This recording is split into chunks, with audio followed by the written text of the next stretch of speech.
2026 সালের এই সময়টিতে এসে আপনার হাতে যদি 1 লক্ষ টাকা থাকে আর সেটি যদি আপনি ব্র্যাক ব্যাংকে জমা রেখে প্রতি মাসে 3 মাস অন্তর এবং মেয়াদকাল শেষে ঠিক কত টাকা করে লাভ দিচ্ছে। ব্র্যাক ব্যাংকটি সিলেক্ট করার কারণ হচ্ছে বর্তমানে 1 থেকে 10 নম্বরের মধ্যেই ব্র্যাক ব্যাংকের পজিশন সর্বোচ্চ পর্যায়ে রয়েছে। ব্র্যাক ব্যাংক বর্তমানে খুবই ভালো পজিশনে রয়েছে। তাদের যে ক্রেডিট রেটিং রিপোর্ট থেকে শুরু করে আর্থিক যে অবস্থা, সব অবস্থায় ব্র্যাক ব্যাংক 1 থেকে 10 নম্বর ব্যাংকের মধ্যে রয়েছে। সুতরাং আপনারা যদি ব্র্যাক ব্যাংকে টাকা জমা রাখবেন কিনা এটা নিয়ে যদি কোনো কনফিউজড থাকে, তাহলে আমি বলবো অবশ্যই আপনারা 2026 সালের ঠিক এই সময়ে দাঁড়িয়ে অবশ্যই ব্র্যাক ব্যাংকে টাকা জমা রাখতে পারবেন। তো ব্র্যাক ব্যাংকে আপনারা যদি 1 লক্ষ টাকা কিংবা যে কোনো পরিমাণ ফিক্সড ডিপোজিট বা এফডিআর করতে চাইলে আপনাদেরকে অবশ্যই কিছু তথ্য আগে জেনে নিতে হবে। সেগুলোর মধ্যে হচ্ছে আপনি টাকাটি আসলে কত বছর মেয়াদকালের জন্য রাখতে চাচ্ছেন। যেমন আপনি ব্র্যাক ব্যাংকে 1 লক্ষ টাকা আপনি 6 মাস মেয়াদকালের জন্য রাখতে পারবেন, 12 মাস, 14 মাস, 18 মাস, 24 মাস, এভাবে করে বিভিন্ন মেয়াদকালের জন্য রাখা যায়। তবে আপনি যদি প্রতি মাসে মাসে লাভ নিতে চান, এই রেটগুলো হচ্ছে বর্তমানে 9%। অর্থাৎ আপনি 6 মাসের জন্য 12 মাস, 14, 18, 24, 36, 60 এবং 84 মাসের জন্য রাখলে 9% হারে লাভ দিবে। যদি আপনি কোয়ার্টারলি অর্থাৎ 3 মাস পর পরে যদি লাভ নিতে চান, সেক্ষেত্রে আপনাকে 6 মাস, 9 মাস, 12 মাস, 18 মাস, 24 মাস, 30 মাস এবং 34 মাস মেয়াদে এফডিআর করতে হবে।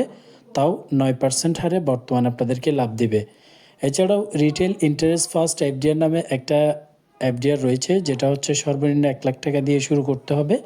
এখানে লাভের পরিমাণ 8.50%। এটি আপনি 6 মাসের জন্য করতে পারবেন। 8% দিবে 12 মাস মেয়াদি, 7% দিবে 24 মাস মেয়াদি করলে, 36 মাস মেয়াদি করলে 6% হারে লাভ দিবে। তো আমরা এখানে প্রথমে মান্থলি যেটা রয়েছে এই ক্যালকুলেশনটা করব। যেহেতু 9% বলা হয়েছে প্রত্যেকটা মেয়াদকালের জন্য, তাহলে 1 মাস মেয়াদি যেটা দিবে এই একই রেটে আপনারা 12 মাস মেয়াদকালেরটাও হিসাব করতে পারবেন, 24 মাস মেয়াদকালেরটাও হিসাব করবেন। তো আমরা 6 মাসে টোটাল কত টাকা পাবো, প্রতি মাসে ঠিক কত টাকা দিবে সেটা প্রথমেই ক্যালকুলেশন করি। 1 লক্ষ টাকায় যদি 9% হয় তাহলে বছরে 9,000 টাকা, প্রতি মাসে পাবেন 750 টাকা করে।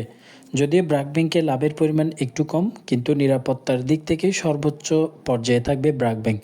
750 টাকা আপনাকে প্রতি মাসে প্রদান করা হবে, কিন্তু সর্বমোট আপনি যদি 6 মাস পরে লাভ নিতে চান, অর্থাৎ 6 মাসে কত পাচ্ছেন এটা ক্যালকুলেশন করলে 4,500 টাকা 6 মাস পরে আপনি পাবেন।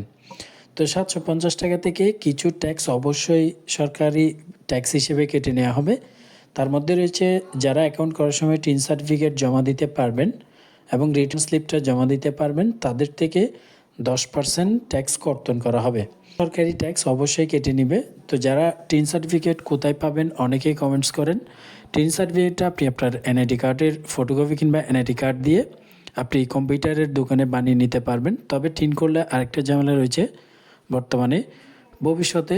বর্তমানে এখনও বাধ্যতামূলক করা হয় নাই, ভবিষ্যতে আয়কর দেয়া বাধ্যতামূলক করা হতে পারে। অর্থাৎ প্রতি বছরে সরকারকে ট্যাক্স দানের যে শর্ত সেটা অবশ্যই বাধ্যতামূলক করা হতে পারে। তাই টিন আপনারা চাইলে করতে পারেন, সেটা সম্পূর্ণ আপনাদের উপর।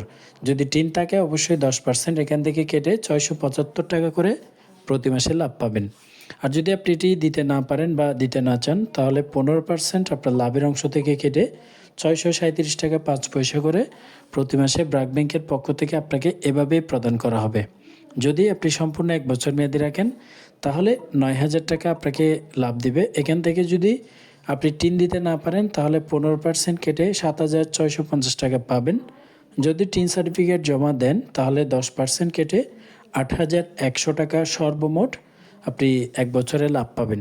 তো ব্র্যাক ব্যাংকের যে কোনো শাখায় বা এই এফডিআর অ্যাকাউন্টটি করার জন্য আপনার জাতীয় পরিচয়পত্র এবং নমিনির জাতীয় পরিচয়পত্র দুজনের 2 কপি, পাসপোর্ট সাইজের রঙিন ছবি, বিদ্যুৎ বিলের কপি যদি চাই সেক্ষেত্রে অবশ্যই নিয়ে যাবেন। যাদের এখনও এনআইডি কার্ড হয়নি, পাসপোর্ট রয়েছে, তারাও পাসপোর্ট দিয়ে অ্যাকাউন্টটি করতে পারবেন।